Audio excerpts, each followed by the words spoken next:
know, would you like to give us a redux of your wiki? Wicka, wicka, wicka, wicka. Welcome to the Errata Sonata. See, you're happy. You're happy that I fucked up the first recording. Because you got to do it a lot better the second time round. I think every time I do it, I add an extra wiki. I do think so too. It's gotten significantly longer. I think it was just one wicca. And then... Okay, so we just spent 2 hours talking into the microphone, and Ian's microphone was not plugged in. It wasn't 2 hours, and most of it was AI generated. Okay, wait. Let me give you a quick recap. All right. Hit us with the lore. Ian wants me to test my voice in the microphone before every recording. But not my own. And I was testing my voice and laughing internally because he couldn't see anything because I had not yet plugged in my microphone. Turns out Ian also had not plugged in his microphone while we were actually recording. So now here we are, 3 hours later. We're not 3 hours. It's gotten longer. This is like the Wicked. Every time you say it, it gets longer. Let me finish. 4 hours later, we are re-recording this episode. All right. Well, welcome again to episode 3 of the Errata Sonata. Episode 3? Yeah. I thought we'd just keep going back, you know? You are now missing out on a riveting conversation about AI. My adventures with character AI. And DJs. It's okay. I don't think one of those two things will survive into the future. The reality is. Don't say the reality is. The reality is. My reality. My personal reality. Okay. Not your reality, mine. Yeah, of course, obviously. I'm living in Trump's America. Is now we've gotten all of it out of our system, and I just feel like talking about Digimon. So now it's actually just going to be a clean Digimon podcast. We've not started talking about Digimon yet, so I don't know if that's did. true. Well, I mentioned Trump. Is this a Trump podcast? We've only been talking for 2 minutes as opposed to the 4 hours of no Digimon content we just did. Well, I'm happy at least it didn't increase in length again. Okay, but I'm ready to talk about Digimon. Let's talk about Digimon. Okay. I've got something queued up in the tank. Do you want to jump in? Let's hear what you have queued up. I'm interested. Okay, well, what we were just about to get into was online clients. Because yes. I think this is how we were getting into AI. Catching you up, audience. For those eagle-eared listeners, what I call eagle-eyed eye-havers in the audience, I think that AI sentence stumped you. You said that sentence and then your just brain blanked out. It's hard, dude. It's hard to be a fucking eagle-eyed eye-haver. I think that an AI or just any kind of robot opponent is actually a useful tool. And even if we had an online client that like allowed me to connect with players all over the world, I still think that there is value in playing against an AI opponent. In the top secret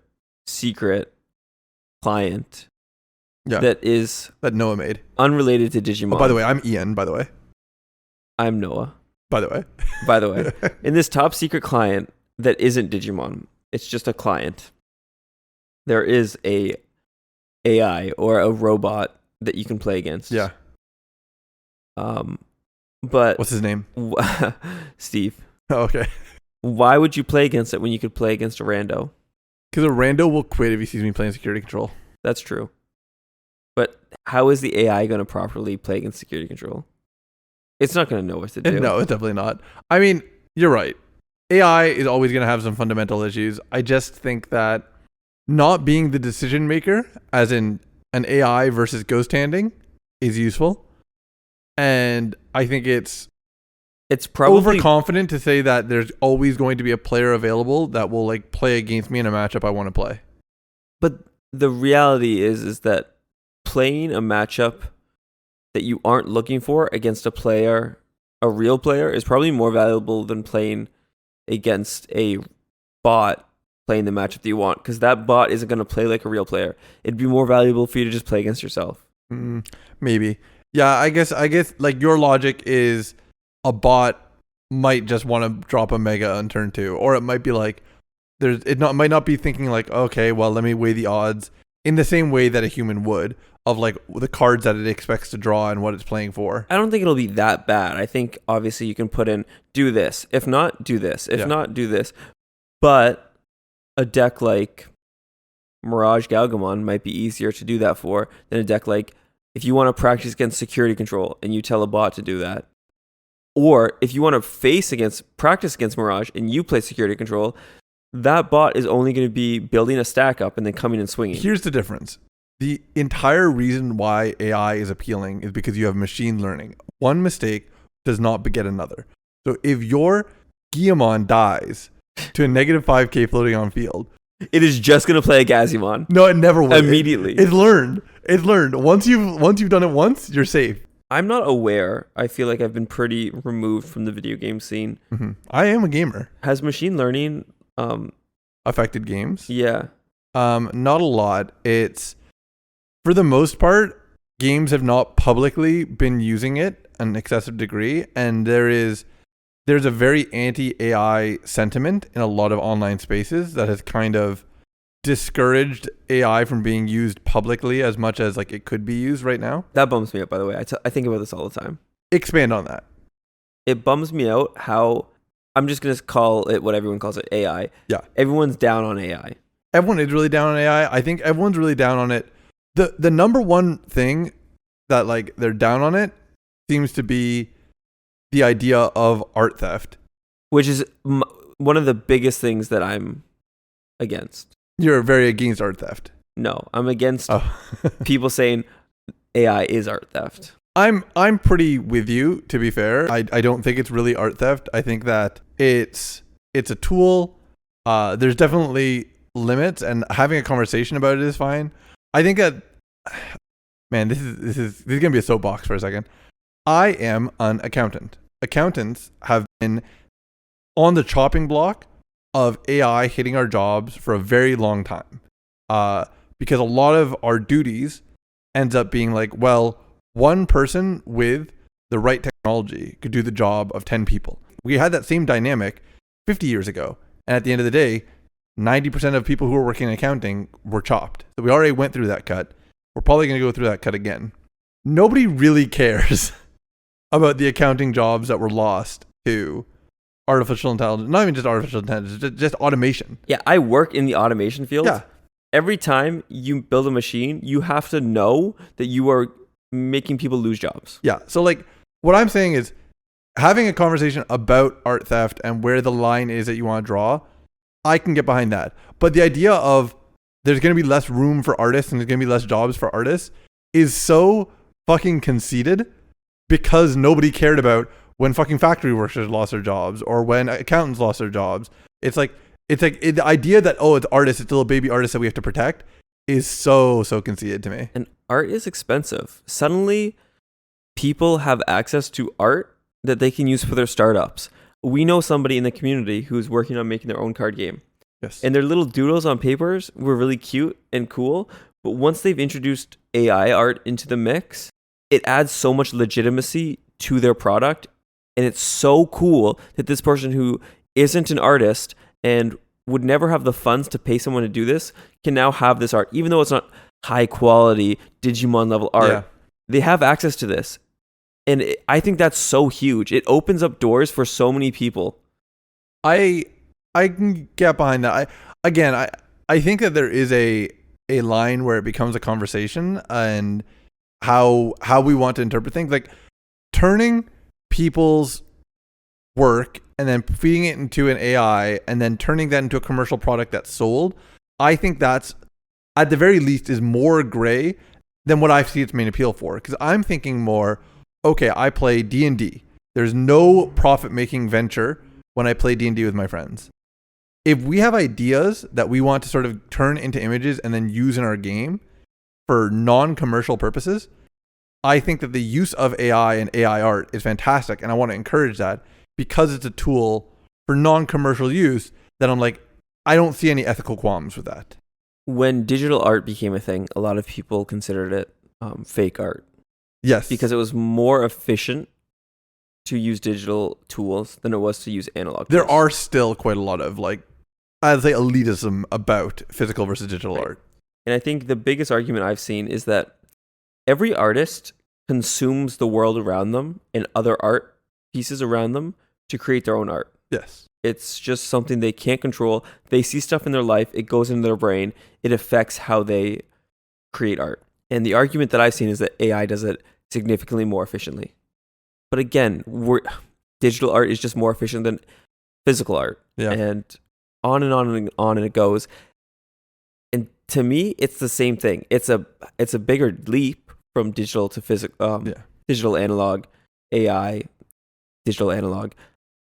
But the reality is that it's making a process more efficient, and that's what people don't like. And it's the same thing with automation. Here's what I'll say. I think that the issue people have with AI art is fundamentally that there's a lot of examples, some cherry-picked, most of the ones I've seen have been cherry-picked, I'll be honest, but that are insufficiently transformative. I think that if what you're saying is, well, AI stole my brush stroke, that's like, oh, that's really hard to say. That's like a distinct individualized thing. Like, oh, it's like, just one brush stroke. Is that what it took? When it's like they took the entire composition and they, slapped an anime character on it, I can be like, okay, well, that does feel like a lot more like a ripoff. In the same way that if you saw somebody trace an artist's work and then put Sonic characters on it, you'd be like, well, you stole that person's art. But then if you saw someone be like, I'm inspired by your posing, I'm going to use that posing, but do it in my style and change it, that's transformative. People are okay with that. So like what I see with AI art is over time, we have to make it more transformative and we have to sort of see what we're okay borrowing. And if it's being as transformative as real artists are, and I say real artists in the sense of living human beings, then I have no problem with it. But a lot of artists don't have that transformative nature in their art. A lot of it is very clearly inspired, ripped off, whatever word you want to use, from another person. Yeah. I mean, I'm not disagreeing with you. I am definitely more on the side of I see a positive future for AI art to be used, assuming the technology can continue improving. I'm just sad that people are so down on it. I mean, it's just any new technology. Like people will come around once it becomes normalized. I think it's also pretty fair and valid to say that artists who made work prior to AI becoming popularized are feeling like Pandora's box has been opened and whatever they've already released is now just being fed into a machine that it was never intended for. But that was always there. Like that was always a thing. Regardless of if it was being fed into a machine, people were around. Photoshop exists. GIMP exists. GIMP is free. GIMP is based. It takes nothing for somebody to download GIMP and start altering your base art. AI is probably making it more different than most artists are. Yeah. Not most artists, but most people that would be taking your art in the first place. I know what you're saying, yeah. I do think it's a very finicky thing, as a whole, in favor of the future. With AI, everything it does, we were already able to do. This just makes it easier. Yes, it's accessibility. That's all it is. Yeah. And so what we're saying is we are anti-accessibility. I will keep going back to the idea of like, there is a fundamental line that we draw in terms of like transformative. You're right that there is, a lot of people being a bit blurry with that line. On a large scale, when somebody is too blurry with that line, they usually do get called out for it. There is a amount of minimum transformativeness that people seem to accept. And is it fluid? Yes. Is it biased? Yes. Is it inconsistent? Yes. But it does exist. Example. You told me, you promised me, you said, Ian, we're 2 minutes and we're talking about Digimon. I want to talk about Digimon, but now you're way into AI. All right. A couple weeks ago, I was reading this story about this girl, this TikToker, posted all these videos about how Selena Gomez stole all these ideas from her for her latest music video. And her comparisons were, this person's wearing a white dress, this person's in this room, and I've also used that room to film photo shoots in. This person is having a slumber party and wearing a white robe. This person's dancing on a balcony. And I'm like, those are just things you see in film. You can't call those things yours. Yeah. There are a lot of similarities, but that's what happens when two things are filmed at the same location. And you can't have dibs on a location that you paid to film at because other people are going to pay to film at that location. And it's so common with artists. It's so frustrating to me. It's just so common where it's like, yeah, you know what? I'm the first one to have done this.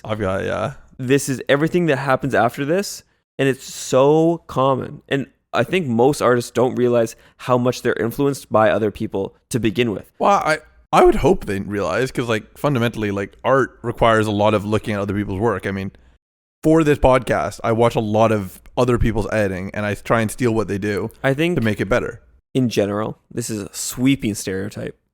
Creative types tend to be more egotistical. And so a lot of times a creative person will be like, I've made this thing. It's the first time this has ever been done. And they don't even bother to go looking to see if it's been done before. And even if they do find something, they're like, yeah, but mine's much different. But if somebody else makes the same kind of situation, suddenly they've copied you. And I think I've seen those accusations thrown around a lot in the art community. Yeah, I don't have a lot to contribute to that, to be honest, just because I haven't seen it as much. I'll say that within the accounting space, at no point have I ever even had the thought in my head that somebody has stolen something from me. Like, it wouldn't even enter my purview, because at the end of the day, anything I make to make my job or like my systems more efficient, somebody else has probably already done. And even if I am the first to do it, it is just reapplying principles that other people have already established. There isn't really a lot of originality in that space. There's ways of doing it efficiently. There's ways of noticing signs. A lot, like within the auditing space, a lot of it is trying to find very, very minor signs. And maybe you have your own unique system for searching for signs, but nothing's owned. Nothing's really owned in accounting. All right, I'm going to give us a slap in the face. Okay. And say we went way off topic, and let's talk about Digimon. Okay, you know what? Just once, I want us to start a podcast with Digimon stuff. Just once. We almost did. A single I deleted time. 15 minutes of us talking about not Digimon, and then you went right back to not Digimon. I didn't go back to it. You did. Give us a rewind. I'm going to edit this so it sounds like you started on this. Screw you. Okay, let's talk about Digimon. You said you had something queued up, and all it was an online client bot facing you. What I want to talk about more than anything, because I've been playing a lot of Megazoo, or also known as Omni Turbo. And is it called Omni Turbo? Call it whatever you want. Okay, I guess you're right. I've heard it called Omni Turbo, but I think of Omni Turbo as like BT1. I think most people call this Omni Turbo. You're putting out a level 5 that plays at a level 6 that you immediately want to digivolve into an Omnimon. Yes. It's Omni Turbo. It's Omni Turbo, fine, whatever. Anyways, I've been playing Omni Turbo, and I've been really enjoying it. I played it the last couple weeklies. And I've been filled with a sensation of, oh, I don't have level 3s. I don't have level 4s. I just have level 5s and up. I'm not even running tamers right now, or options. It's just level 5, 6, and 7. And now that made my thought process of how to build the deck and what my ratios need to look like really, really finicky. And I kind of look back at the last few decks that I built, and I was saying, well, I used to be so desperate to have 14 rookies. I was like, oh man, no good searchers, 14 rookies. And then it kind of went down to 12. And then I was looking at competitive decks. It kind of went down to 10. And even sometimes I look at 10 and I'm like, well, with Ukomons, how does this need to look? For a long time, I've been running 8 rookies in Blue Flare, which I think is pretty standard. Yeah. Somehow I always see them. You always see them? I mean, I do have a search 6 option. Yeah, I was going to say that really, really helps. It does help a lot. But I do. But even then, you need one of your search 6 or a rookie. Yeah. Which is like, that's only 12 cards. It feels like this is not statistically based at all. The lower you go on your rookies, the more often you see them. That is definitely not statistically based. I know, but it feels like we were just playing some games against each other. Yes. And I was playing 16 in there. I was playing a deck with 16 rookies. And I maybe saw 1 or 2 between the 4 games that we played, like per game. Let's put it like this.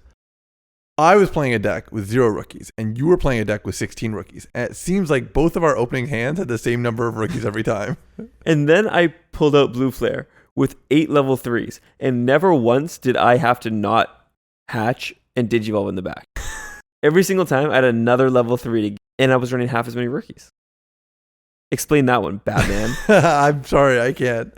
I lack the capabilities. I mean, I think it's mostly just if you're running 16 rookies, you're playing a deck that feels really lacking if you don't find one. So the impact of not having one is damaging. And I know that you get angry when I say confirmation bias, but that can make confirmation bias a lot more susceptible.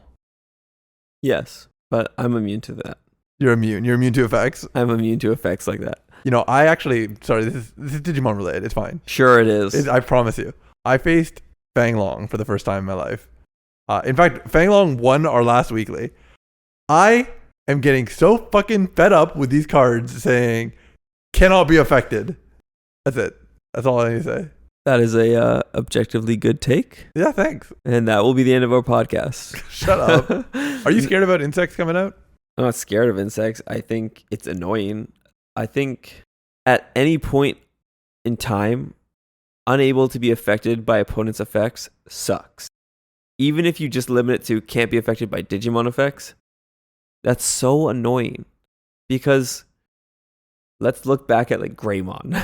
Yeah. Greymon X Antibody. We were like, wow, this protection is so good. Yeah, there'll never be another card with as good protection as this. And then they just started saying, you know what? Don't let anything touch you, okay? You don't have to strip sources. Just don't let anything touch you ever. And then they were like, and you know what? No options either. Mother was the first to have this text. And Mother can't attack. Yes. Mother can't do anything. All she does is suck up her little minions. But now we've just been giving this text to stuff that can attack. Which is the opposite of what mothers do, by the way. Suck up their little babies. Yeah. They come out. They don't go in. It's mothering in reverse. No, but it's a pretty common trend in our local scene. Not your local scene, my local scene, I guess. That we talk about this kind of can't be affected by effects. And the good players don't like it. And the bad players, they like it. Yeah. As long as it has Greymon in the name. As long as it has Greymon in the name. No. This is so, like, I feel like you've completely derailed me because I want to talk for the next hour about why unable to be affected by opponent's effects is just not a fun thing to print on a card game where you want two people to interact with each other. Well, we kind of touched on it last week. I mean, at the end of the day, just the word can't in Digimon feels really bad. And if there's going to be any kind of can't effect, you want there to be a way of circumventing it. Like, can't be affected by Digimon effects. Okay, at least it can be hit by options. Can't play by effect. I want that to be on a rookie so I can try and kill it. A body that I can remove. Yep.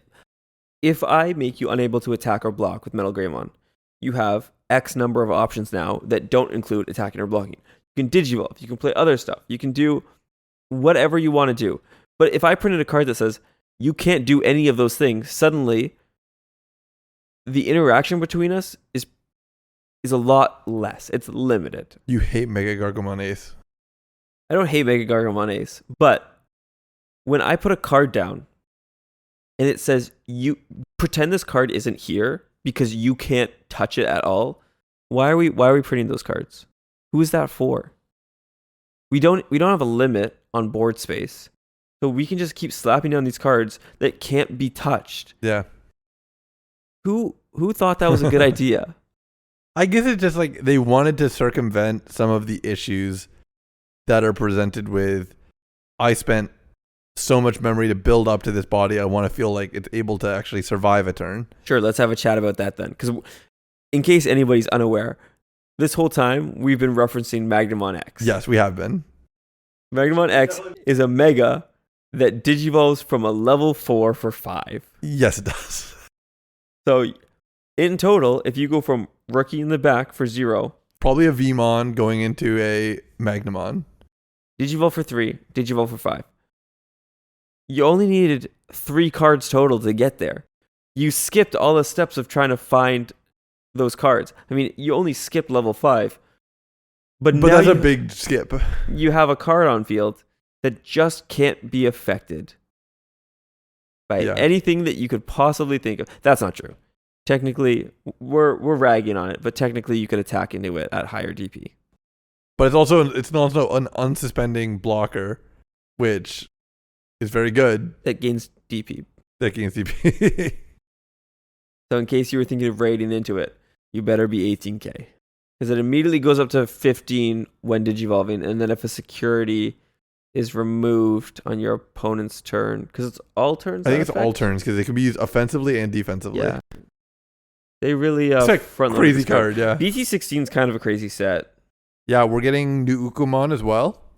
Yeah, expect that to be limited. Yeah, we're getting Tyrant. Tyrant, the insects that we already referred to. Nobody else cares, but we're getting we're getting more Cherubi stuff. But actually, what we should care about is we're getting the new Rapid stuff. We are getting. It's an O2 base set, Yes. and nobody's talking about the DNA Digivolve stuff. Yeah, I literally in my head, I was like, oh yeah, it is an O2 set. What the fuck is happening with fucking Hawkmon? No, Oh yeah, it's just. we have Valkyrmon. Valkyrmon is a sick card. Yep. It's a mini rune mode. We have a better Sylphimon. Filthy. All the DNAs just got better. We have a really cool Vikemon. Oh god, Vikmon's so good. I'm excited. Talk about Megazoo. That's a card I'm excited for. I don't like that you're moving into my blue space. What, that I'm becoming a blue player? Yeah. I started this with the idea of like I want to try playing blue more. I think blue has a lot of fun mechanics, and also Vikemon's fucking sick. I like that you're saying blue has a lot of fun mechanics. Digivolve and delete. Hey, I've been playing Metal Seedramon. He's bouncing. Also, I played Sea Animals. I have my 4 Alt Art Aegisdramons. You do? Yeah. I wish Sea Animals was better. I also wish Sea Animals was better. I have so many Gomamons. I have so many Gomamons. I wish it meshed better with the Plesiomon deck, like Plesiomon X Antibody. Yeah. I wish they print cool cards like Plesiomon X that are just going to get insta-removed unless they have some kind of effect that prevents them from being removed, like Magnamon X. Well, it's kind of just any package that's built around non-SR/secret megas tend to be disappointing. Like I to talk about blue, King Wowmon was a card that I was excited for. I enjoyed in pre-release, and then I looked at it and I went, I can't really build a deck around this. Like it's got cool effects. It's bouncing. It's adding my own cards under my own cards. It's like it's field control. It seems like it's creating a loop, but it was just bad. That's unfair because King Wowmon is so weak and Plesiomon X is not so weak. No, but the point is that like I don't know what the point of releasing cards that feel dead on arrival. And that's kind of how I feel about Wowmon. That's how I feel about a lot of the common megas that are released. I think that's an issue that is pretty hard to avoid because the game just wants to print bulk. It's not even that. It's unless every card in the set is increasing in power level, which exponentially increases power creep, you have to have some cards that are dead on arrival, even though they're not dead. Like Plesiomon X is a very powerful card. Would it blow away probably every deck before BT5? Probably BT6? Yes. But nowadays, cards are just so powerful, and we can't print every card in the set to be on the level of Magnum Well, X. I think what we should really be doing is we should be printing fewer cards. Like the quantity of commons that get printed should really be a lot lower. I like commons. Muchomon. Yeah. You like commons because you use commons to put cards into other sleeves. Yes, that is your primary use. Yeah. No, I think here's the reality. Here's my reality. Here's your reality. Sealed is so much fun. Yes. Pre-release events are so much fun. And what makes them so much fun is using all these cards in a scenario where they are not completely blown away by other cards. Yes. Commons get their place to shine 100% in limited. And when you play limited, suddenly commons are exciting cards to play. They're cool, they're interesting. The only issue is if you start printing less of them, you don't get these cool, fun effects. But I don't want them to be so powerful that they compete because that's just ridiculous. This was cut out in the lost 5 hours of footage. Yeah. I think that there are different spaces that Digimon players occupy. And I think those commons and uncommons are great for casual players. And I think they're fun. Yeah, maybe you're right. Maybe I'm just being too cynical and I'm not a fan of the term pack filler because just because you're not going to use them in a deck doesn't mean that someone else might not. And when that person uses it, yes, from a competitive standpoint, it's probably bad. But not everyone is playing in a big tournament. If you just want to sit around the table and play some jank, that's fun. That's valid. Why can't these people just use what you call pack filler to have fun? And it's cheap for them. Pauper is such a cool format. Pauper is very cool. But Pauper is entirely It's pack dependent. filler. It's dependent on pack filler existing, yeah.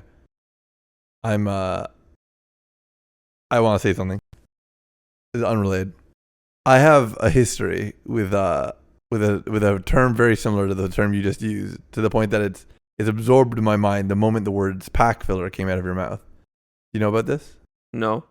I got in trouble. I got in trouble in a community for using a term that I think about all the time because it could be used in Digimon, and I'm not sure how the card game community feels about it compared to the fighting game community. I made a post a while back that said pot fillers are the lifeblood of the community, and we should show them more respect. I remember this now. Ian tells me all of his stories 3 times. Yeah, they're good stories. Go in for 4. I got into a whole lot of trouble because I used the term pot filler. When he says pot filler, he's talking about you, Mark. Yes, I'm talking about Mark. Shows up to a tournament, pays entry fee, knowing they're not going to get packs, and then they feed the top dog and they go home. And I stand by the idea of that. But I'm like, I don't think card game players would really be upset about the idea of being called a pot filler in the same way that fighting game players seem to. I think card game players would. Because what it is, it's makes the top dogs feel bad because you're implying they're taking advantage of these people. Kind of are. Yeah. And it makes the pot fillers feel bad because you're implying they never have a chance at winning. It makes everyone feel bad. Is it the truth? Yes. But everyone still feels bad. Sure. And that's why they hated you. So you think it's not that it's a lie, you think it's just unnecessary to state the obvious. No, I'm not saying that you're wrong for saying it. I'm just saying that's why everyone hates you. Yeah. It's kind of like when you talked about the stigma around security control. Yes. I don't have a problem with that. So it wasn't affecting me. And you don't have a problem with the stigma around pot fillers, but other people do. So when you say that, you have to get used to their potential perception ire of the phrase. Yeah, their ire. Because it's true. You need people to show up to run a community. At the end of the day, if we are going to have prizing, somebody needs to lose money. Either it needs to be other players or it needs to be the company. And Bandai is, let's be real, not about to start losing a bunch of money on tournaments. You are going to a new locals now where there are a lot larger amount. I know word good. There's a larger amount of good players. Yes. The average skill level has gone up. And you would call a lot less of those players pot fillers. Yeah. Whereas in Hamilton, you called everyone a pot filler. You were just filling in pots left and right. And you were walking home with your rewards and talking to Jeff all day long. Well, you don't like Jeffy Jeff? Jeffy Jeff. Your billionaire lifestyle, opening packs left and right. But when the skill level is higher, you don't call them pot fillers. So I guess the outrage comes from the implication that they will never amount to anything because they're just there to fill the pot. Or you can call everyone a pot filler because technically everyone has paid into the pot. But that's not what you mean by a statement. Yes. The implication of the phrase is that their job ends once they've filled the pot. Me showing up to a Smash tournament and never making it out of pools, that I am the pot filler. Yeah. Do I feel bad? Yes. Do I feel bad when other pot fillers are around me? Yes. I'm not a pot filler for doing this, but I will say I have joined you on the push my winnings into next week entry. And it does feel so good to not have to take out my wallet at the start of a local. Yeah, because I don't actually care about the pricing. I just want to come out and play. And if I don't have to drain my bank account to do it, I just prefer it that way. So every week, I just extend. I push, as a blackjack player would say. Yes. I push. To me, that feels so much better. I'm glad you've come over to the light side. Yeah, even the store told me, don't take the packs. Just push the money forward. Yeah, just to pick something off the prize wall. Yeah. Yeah, you love the prize wall. I do love the prize wall. There's so many shiny things up there. I don't remember what we were talking about before we got into pot. What I really wanted to get into, if we're so allowed, that we're so inclined, is to talk about ratios more. Ratios of pot fillers to winners? Yeah, 100 to 1. Let's talk about ratios. Yeah, because let's talk about 16 rookies compared to 8. Because if you run 8 rookies, I guarantee you'll see them more often. This is such a false perception. Statistically speaking, I'll say with the deck I'm playing, I'm playing 16 ultimates, and they're functionally my rookies in that deck. And If I have an opening hand that has none of them, I feel like the game's over. Because it is. It is. It's like, it's so fucked. I'm yet to actually open a hand with no ultimates, mulligan, and get no ultimates again. And when it happens, I'm going to want to cry. Because your ultimates are how you add cards to your hand. They're how you get your megas out. Maybe you digivolve them to add more cards to your hand or get an inheritable. Your ultimates are the engine of the deck. It doesn't run without them. 100%, yeah. Not every deck is like that for level 3s, but I think when it comes to deck building, it is a good idea to identify what makes your deck run. Oh, that's interesting. I can get behind that logic and that mindset, because when I was playing Belphemon, for example, the Giz package presented something that was rookie-like, but not actually rookies to, well, some of it was actually rookies, but that was rookie-like, but didn't serve the same Digivolve in the back function in order to cycle around cards. And I think that Mother decks have felt this with Searchers. I'm feeling it with the Ultimates.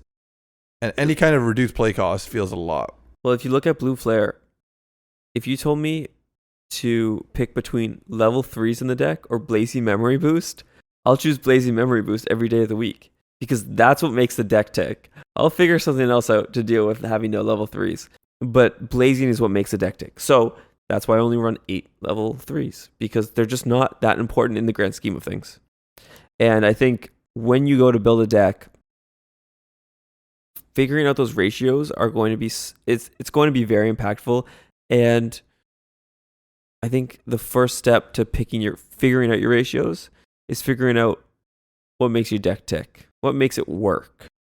Because just throwing in 16 level 3s isn't necessarily going to make it work if you don't need 16 level 3s. That's if you look at OTK decks, somebody might be running 9 or 10. That's what I run in Mirage. Do you view the decks you build in that kind of metric where you have a very clear engine and win con split? For the most part, I think it's pretty important to always think what you want to start with is your win con.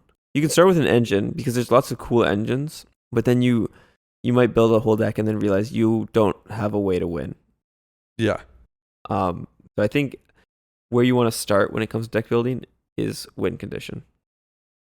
And then you want to develop an engine that will let you get to your win condition. Yeah, because there was an era, a relatively short era of deck building where I was looking at every purple deck that I was going to build and I went, wow, the Garurumon X engine is better than anything else. So I should just take whatever my win con is and put a Garurumon X engine in it. And there you go, easy peasy. It was far and away the strongest thing to do. And that was also the situation with Yellow Hybrid, which Bandai has said this is why they hit those decks. Yeah. We don't want this universal package that you just slot into every deck. Ukomon is currently that, which is why it's at kind of risk. Ukomon, Louis. You have made an engine where you're getting to draw constantly from level 3s. The Ukomon searches, and you're gaining memory as well as putting in aggression. Great engine to have in almost any deck. Yeah. Which is why it's likely to be limited. It's very, very slottable. But I think for the most part, when you go to figure out an engine for a deck, it's really easy to start with memory boost trainings. Maybe your deck won't use them, which is why you'll avoid them, but memory boost trainings, pretty easy engine start. Any searching rookies, boom, put those in. We've been heading this way for a while. Yeah, I mean, the boosts and the trainings we've talked about are just consistency pieces that heavily add to your capability to run an engine in any package. Well, what I was going to say was we've been moving towards an archetype-focused game for a while. But we've been adding consistency pieces that fit in anything, is what I'm saying. One moment. Got a break. All right, just a quick break. We'll be right back. Hello? I'm recording. Give Max a kiss for me. Max gets so crazy at nighttime. Like crazy horny or like... Crazy horny. Because he's always been horny when I've been over. He's a very horny dog. All right, we're back. We had a quick break because we had to deal with a horny dog over FaceTime. At nighttime, what I think it's a little bit to do with nighttime and a little bit to do with Taylor's flowy pajama pants. Okay. Max awakens. Okay. It's hump time. It's hump time. It's only Taylor, not me. And me. Whenever I'm over, Max is humping me. He is just in the zone. And what happens is, if you don't allow him to do it, which obviously we don't, he gets pissed. Really? He gets mad. Oh my god, is Max an incel? Yeah. No, he starts out with a big huff. He could go like, oh. And then he'll start whining. He'll go like, I'm going to start doing sound effects for this. Yeah, exactly like that. And then he'll start biting. He'll bite at the blanket in front of him or whatever's in front of him and like rip his head. And then he'll start biting at like Taylor's leg. And then he'll be back to the whining. And he just gets so mad. He throws a little temper tantrum. I can't believe Max is an incel. He's just a horny little boy. And he gets so mad. He's so mad that he can't like complete his humping. And I don't know what to do because I have to sit there and not laugh because it's not good behavior, but also it's hilarious behavior. Just seeing him get so upset, he's like, "Why won't you let me hump you?" How old is Max now? He's 1.5 years. How close to fully grown is 1.5 years? Oh, he's not getting any bigger. Oh, that's it. Eh? Yeah, he's really a little guy. Yeah. I don't know why. I kept thinking he was a puppy and it was gonna eventually hit his full size. He kind of is a puppy, but no, this is his full size. Yeah. He's very small. He's not very small. Yeah. But I can pick him up. He's like 15 pounds. He's a little guy. I like him though. When he's not crazy horny, he's a good guy. He's a little piss boy. He's really funny though. It provides me with lots of entertainment. But it's also, he gets so worked up. Like the horniness pumps adrenaline through his body to the point where he will not go to sleep. And it comes on at like, right now it's 11:30. Yeah. 11:30, he's like, for the next hour, I will be humping and I will be awake and nothing will shut me down. And if you try to go to sleep, I will whine and I will bite. Okay? I will make a mess. I was gonna say he bites a lot. Like he doesn't bite hard, but that's how he plays. He's a nipper. He doesn't like break skin ever. No, yeah. What he does is he holds your like hand in his mouth. That's what he likes to do. He knows the difference between people and things. So he'll bite at the blanket and be pissed, but he wouldn't do that to you. Yeah. He's a funny little guy. He's my little digimon. All right, back to Digimon. Yeah. Before, when you engine built, you kind of looked for an engine, right? Yes. For example, for the Garurumon X. Yeah, Garurumon X. If that was there back in the day, that would just be in every purple deck. It would have dominated the purple space. Yeah. But they were worried about Eismon scatter mode doing that, which is part of why it got hit. But now, for a lot of decks, for example, Mirage has its baseline package that's supported. How many engine cards can you fit in there that aren't on archetype? And that's kind of where Digimon is now, where, yes, I look at WinCon and engine, but then you also have to say, how much can I fit in that's not on archetype? And that's my favorite thing to do, is let me see how much non-archetype cards I can fit in here, because to me, that's fun deck building. I know that's not how a lot of people feel. They want their recipe, their original KFC classic handed to them by Bandai. But I say, let me throw Blue Flare Metal Greymons in a Marcus deck. I do think there's an intrigue to it. I definitely would prefer the game be more open, but you're right. This is kind of just a direction we've been going in for a bit, where they want your engine and your WinCon to sort of be one complete package that they kind of just hand over to you. And they go, okay, if you want to throw in one or two cute cards, put in a delicate plan or whatever, go ahead. But don't expect that you're going to be mixing, 4 different packages together to make your deck. Very, very rarely does that occur. Which is sad, because I enjoy that in card games. But I'm not enjoying Digimon right now. There are so many decks to play, which I actually wanted to talk about. I have a tournament tomorrow. Yes. When you're listening to this, I'll have already gone 0-3. But I have a tournament tomorrow. You looked at me like I was going to interrupt you. Like, I accept it. That's my prediction too. I was like, the last tournament you went to, I said you're going to come at worst 5th, and you did not. I was waiting for the laugh track to kick in. Oh, sorry. I'll see if I can find some Seinfeld music. I haven't really chosen my deck yet. Yeah, you have until 1 a.m. And by the way, it is 11:40. I don't know what to play. Right now, my options, viewers, listeners, are Mirage, Blue Flare, and Numemon. And one is a lot better than the other ones. One has consistently been topping tournaments lately, and the other ones have not. Well, here's the thing. You had this conversation before about Anubis versus Mirage. And we talked about how Anubis may have been the right choice for a lot of people, but wasn't the right choice for you. So just because Nuemon's good, I don't want that to skew you towards picking it more likely. Do you enjoy playing Numemon? I do. It's a fun deck. Yeah. It has a lot of tools. What are you scared of facing if you play Numemon? Red Hybrid. You're probably going to face Red Hybrid. I know. I hate it. It's a blight on society. Yeah. It's not. The bigger issue is Crimson Blaze. Yeah. Crimson Blaze is we the just issue. We just had the same 3 conversations in a row. We keep talking about Red Hybrid. The problem with Red Hybrid is it gatekeeps a lot of decks. Yeah. A lot of decks that want to go slower and have a longer game plan, it gatekeeps. And decks that want to go wide, it gatekeeps.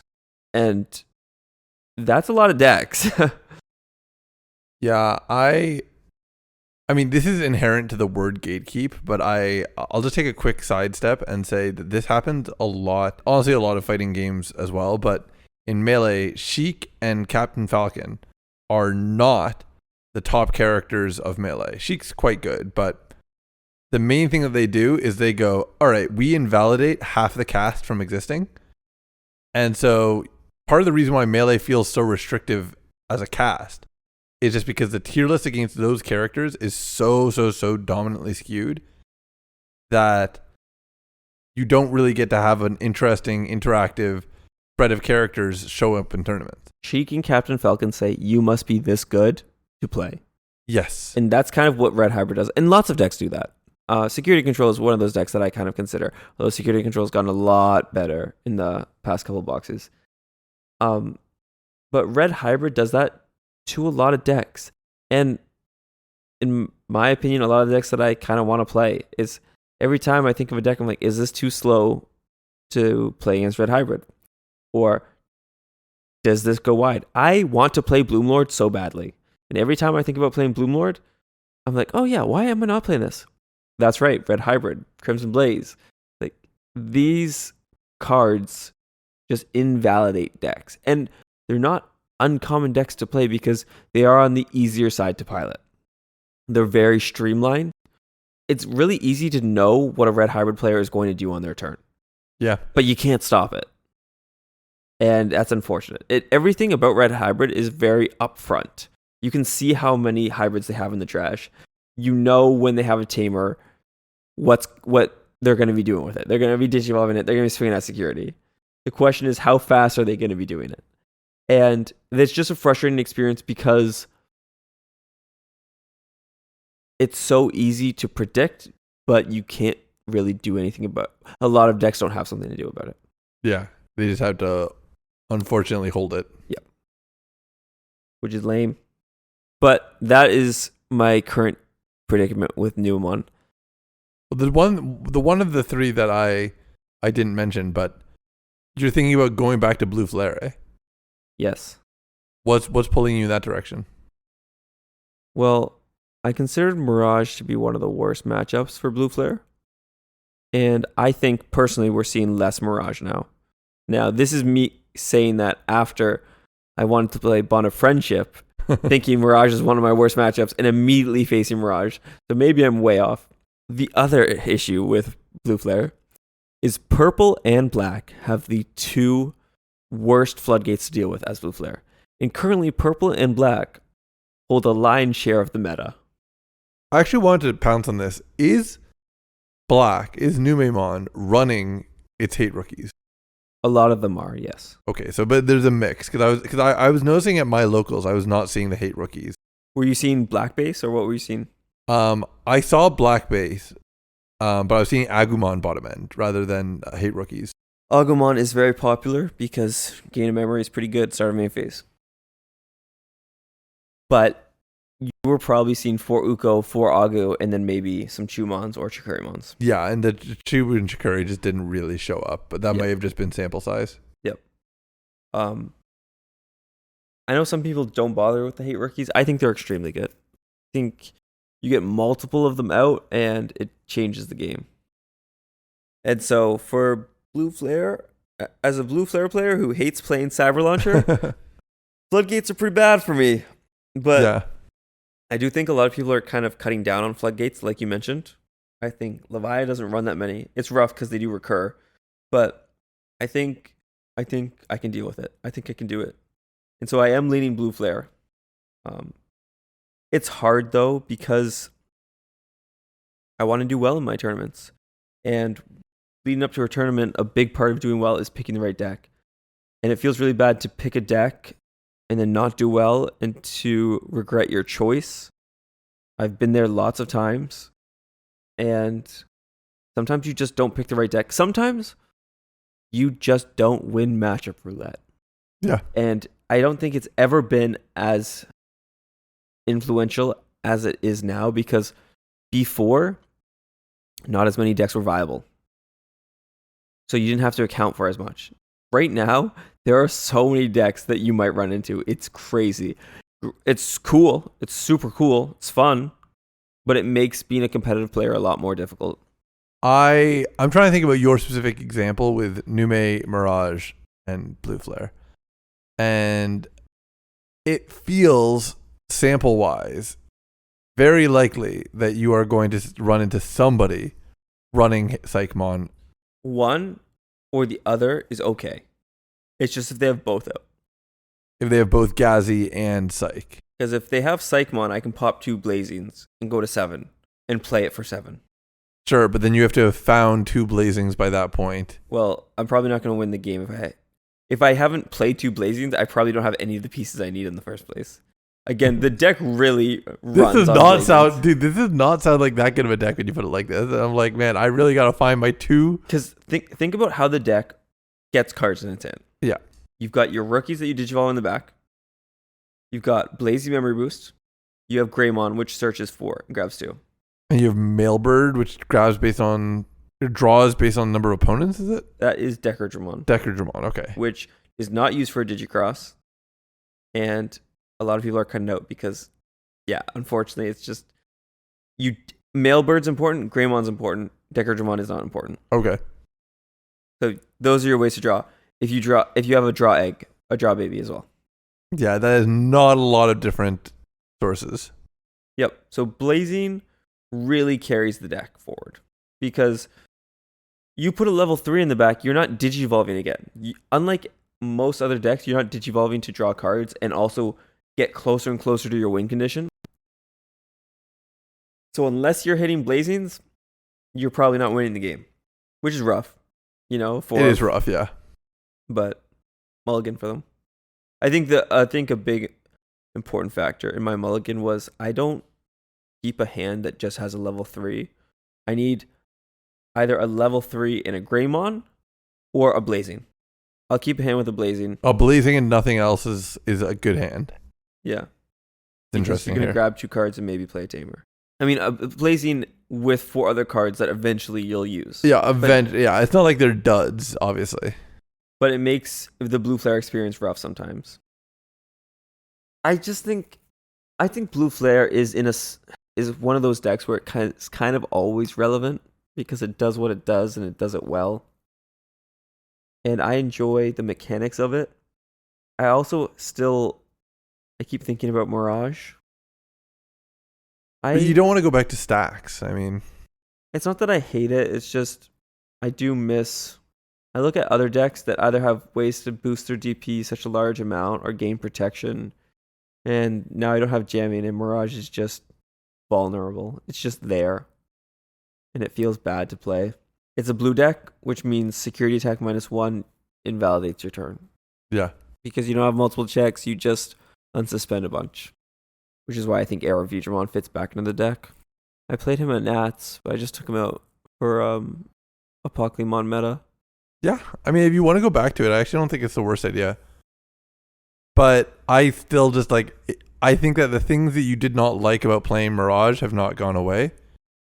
I think that finding a stack is very frustrating, and both Nume and Blue Flare cheat their way around having to find quite as many cards as Mirage does. And it's very easy to just lose your entire stack to one security option with Mirage, and that's a little overwhelming. The biggest thing turning me off Mirage right now is my experience at Nationals losing to security control, because it is it's an uphill battle, and I don't want to do that tomorrow.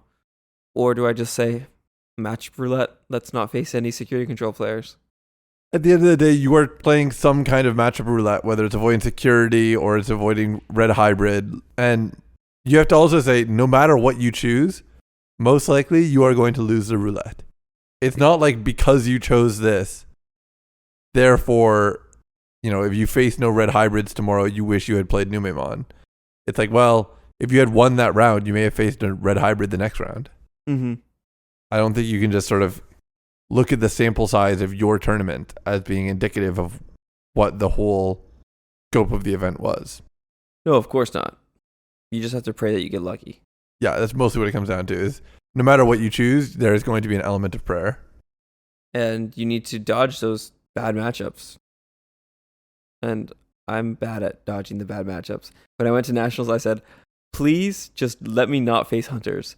I sit down for my very first round. What do I face? Hunters. Immediately. And I'm really bad. It's like every time I say, this is the only matchup I need to dodge. That is the very first thing I'm going to face. I'm bad for that.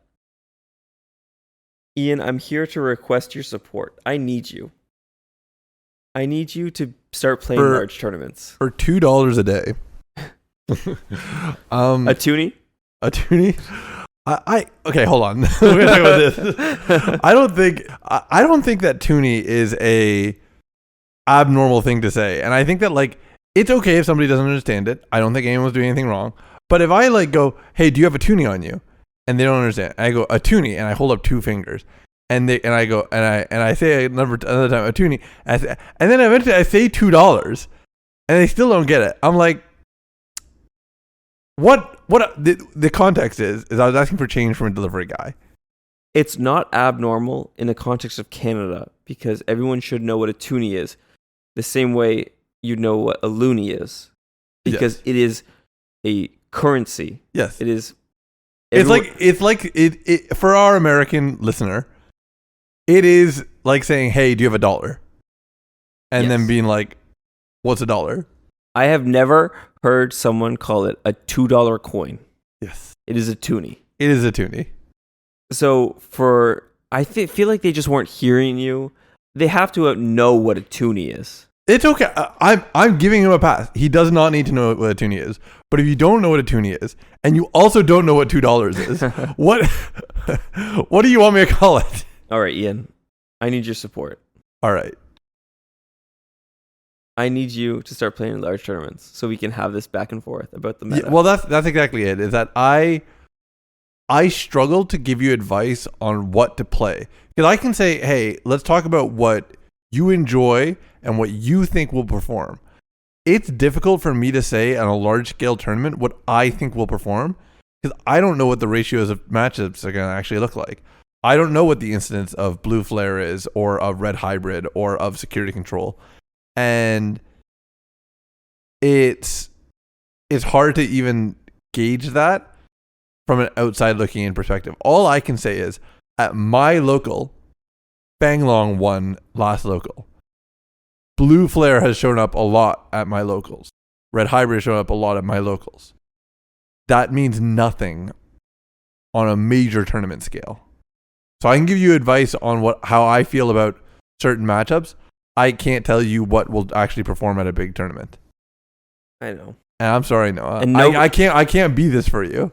I so desperately want a training partner.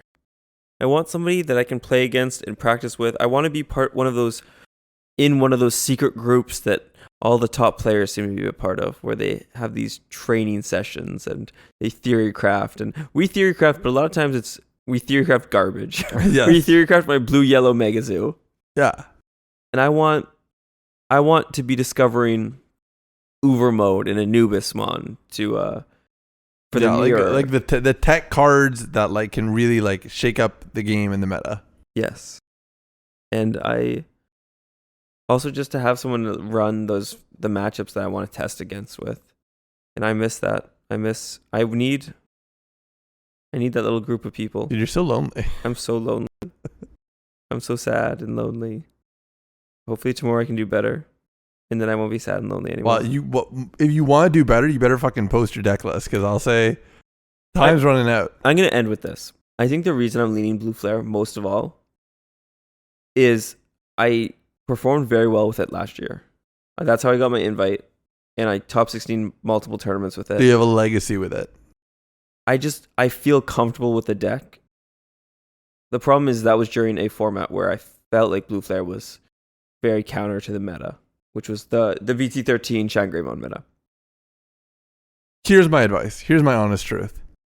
If you enjoy the deck, I think you should play Numemon, because to be honest, the deck that has been consistently performing the best is going to be the deck that I think you have the best chance of performing the best with.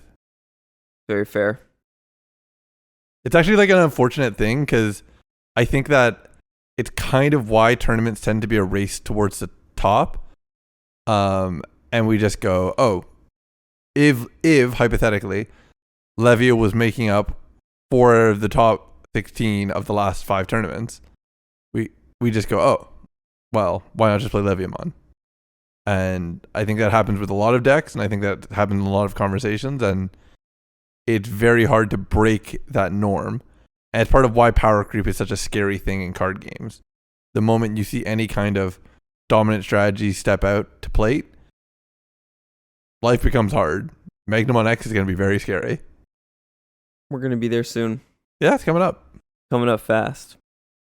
Just like the end of this episode. All right. Well, thank you for listening. I think we're recognizing it's past midnight and Noah has to go submit his deck list before he gets in trouble. If you want to email us any questions, you can contact us at erotasonatapodcast@gmail.com, or you can find us on Twitter at erotasonata. Noah, all I can say is, good luck on what's coming up tomorrow.